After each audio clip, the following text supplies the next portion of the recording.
All right. Hi, my name is Ellen Mueller. I'm the director of the MFA program at Minneapolis College of Art and Design. And today I'm going to be presenting on considering graduate studies or making a life in art and design. Today this presentation goes over these 6 things. First, self-reflection, looking at what are your goals, what are your strengths, etc.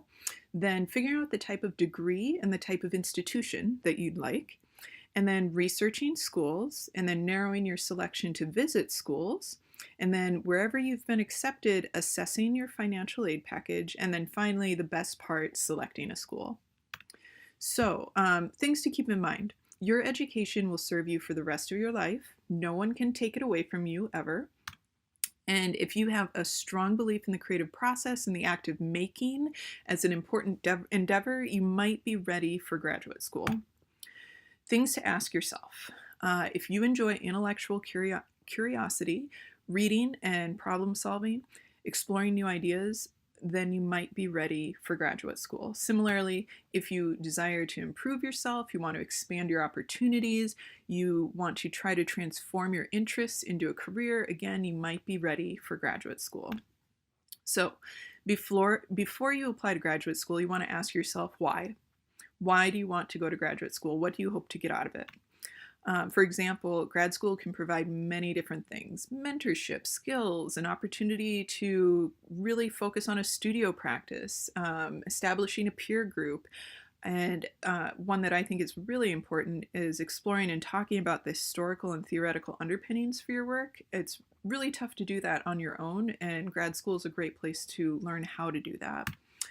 Also, it can provide access to things like facilities, tools, studio spaces, networking opportunities with practicing professionals. It can provide a credential for sure. If you're looking at teaching in higher education, the MFA is required, but also for teaching at other levels and places, that can be really helpful to have that credential. Also, access to funding, grants, loans, investors. Having an MFA or a master's or a certificate can help show those funders that you are really taking your career seriously. And also, some people go to grad school to access study abroad programs and internships. So let's begin by first asking yourself, what are your strengths? What are your weaknesses? What areas would you like to improve?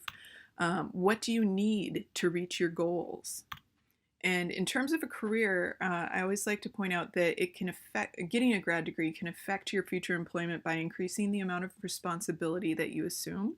It can demonstrate your ability to master complex topics, and it can show that you are able to carry out projects using your own initiative. So it's sort of like evidence of your commitment. Things to consider. You'll want to think about delivery. Are you looking for a face-to-face experience? Are you looking for an online experience? Are you looking for low residency or a blend or hybrid of some of those? Just to clarify, low residency is typically where you gather for a week or two, and then you're apart for several months, and then maybe you gather again a second time during the year, but you're not together continuously. So you want to know what kind of delivery you're seeking. Also, the type of degree. There are non-terminal degrees and there is the terminal degree, which is the MFA. Non-terminal would be things like an MA, a post-bac, a one-year program, certificate programs, and continuing education. The MFA, you can find many different variations of it. There are 2-year programs and 3-year programs. Often you'll find the 2-year programs at private art and design colleges. 3-year programs are often found at universities where there's a significant teaching component. And then also there's the PhD. This is generally a lot of research and writing, so you'd have to really enjoy that to pursue the PhD. They're very more common in Europe, although there are some offerings in the United States. So I strongly recommend you talk to other artists, designers, professors, trusted advisors, and get their thoughts and opinions. They're going to have recommendations. They're going to have directions for you and lots of good advice. So talk to lots of people. Don't rely on just one source of advice. Also, you want to check out accreditation. Make sure, especially as you look at online and low residency, newer programs, just make sure that they are accredited because some jobs require a degree from an accredited institution, and it would be a shame to spend money and time on something that would later not be recognized. You want to think about, do you want an art school or a university? At an art school, you have every element of the school focused towards the practice of art and design. At a university, you have the study of art and design in the context of many diverse academic pursuits. And depending on what your goals are, one might be more well suited to your goals than the other. So now you have a whole bunch of information. You've done a ton of reflecting. Now you can research individual schools to see if they meet your needs. So look at the work of recent alumni, look at the work of recent faculty, ask about their philosophy and curriculum. Does it align with your goals? How is the learning delivered? Is it sequence courses? Do you get to pick your courses? How much choice or flexibility is there? Do you even want choice and flexibility? You want to ask, what is the balance between studio work and academics? How many credits go towards one versus the other? How will you be evaluated, and what does the thesis entail?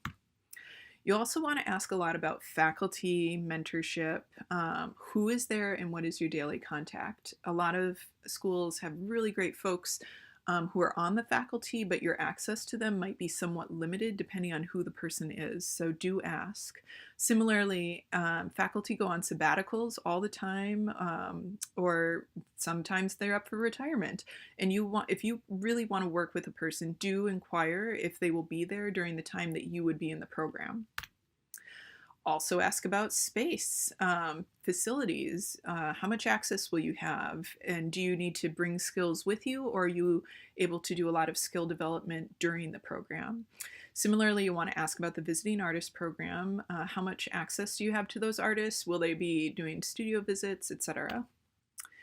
Also, you want to ask about the peers. How many people are in the cohort that you would be a part of, and what is generally the diversity of that program's cohort?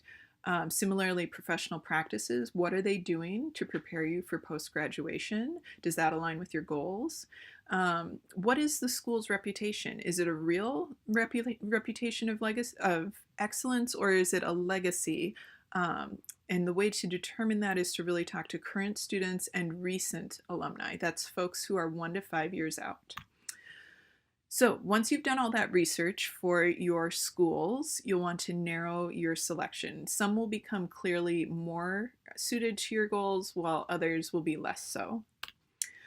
Other considerations, things to think about: location, tuition, cost of living in that area. Do you have access to transportation? Would you be a part-time student or a full-time student? And are you allowed to work during the program? For a lot of people, funding is important, and some programs do force you to sign a contract saying you will not work outside of the program. So be mindful of that and don't be afraid to ask. And finally, with your narrowed selection, you'll want to visit the campuses if possible. When you're there, you'll want to check and see, are they making a commitment to you? Do they help you meet faculty and students? If you wanted to, could you visit a class or tour facilities, etc.? And do you find that the communication with them is prompt and clear? Do they want to spend time with you? And is your interest important to them? And do they answer your questions completely? You really want to trust your gut with this. If you feel like a question is not being fully answered, press further to get the answer that you need to know. Also, while you're there, you'll want to assess their facilities. Anything that you might need for your practice, you want to look at it and see if you're able to see it in person. Similarly, check out the library. Do they have a strong section in the area you're studying? And also consider location and the community around the college or university. What opportunities does it provide? So this brings us to applications. I highly recommend a list or a spreadsheet. You'll want to use this to manage deadlines and what are the required materials. Think ahead about what are you willing to commit to and when. Some top schools will use an early deadline to grab the very best students, and you want to know what tough decisions you're willing to make under pressure and on what timeline that you're willing to commit. Also, don't be afraid to ask for an extension on the decision deadline. Some schools will do this. Similarly, never be afraid to ask for an application fee waiver. Many schools will waive, but you do have to ask. Also, I strongly recommend, even though it's kind of annoying, right after you finish your undergrad degree, take the GRE if possible. Not many art and design programs require this test, but some do, especially universities that are more comprehensive. Sometimes the university as a whole has a blanket policy that you have to take the GRE, even if you're an art and design student. So take it soon after you finish college, so that if you decide to go to grad school 3-5 years out of school, you don't have to then study and invest in preparation for that test. Transcripts, figure out how to get them. You'll need them for the applications, and draft all of your written portions of the applications offline so that you can copy and paste that content into the application very quickly and easily. Letters of recommendation, get to know your professors before graduating. And then when you graduate, stay in touch with them. Add them to an email newsletter that you send out once a year. Invite them to coffee, invite them to your events and activities. Also, don't be afraid to ask the school for a portfolio review. At MCAD, you can do this really easily online, but it never hurts to ask because this can really help tailor what you put in that portfolio. So, thinking about grad school, you want to think about your goals, both your creative and professional goals. What do you want your career to look like? Is that what these graduates in this particular program look like? What do you want your creative practice to include? Are the people in this program doing these things? Or does it seem possible to do these things at that program? So, if grad school will help you meet your goals, it might be a good next step. And then you'll want to think about, finally, once you're accepted, looking at financial aid packages. You'll want to see, does the college or university present you with a complete financial aid package, including the cost of attending? What you sometimes run into is a college will commit to a certain level of support for the first year, and then the second year or even the third year, they leave a little bit nebulous or out in the air. And if that is the case, you want to make them commit in writing to what the cost will be for the remainder of your time there.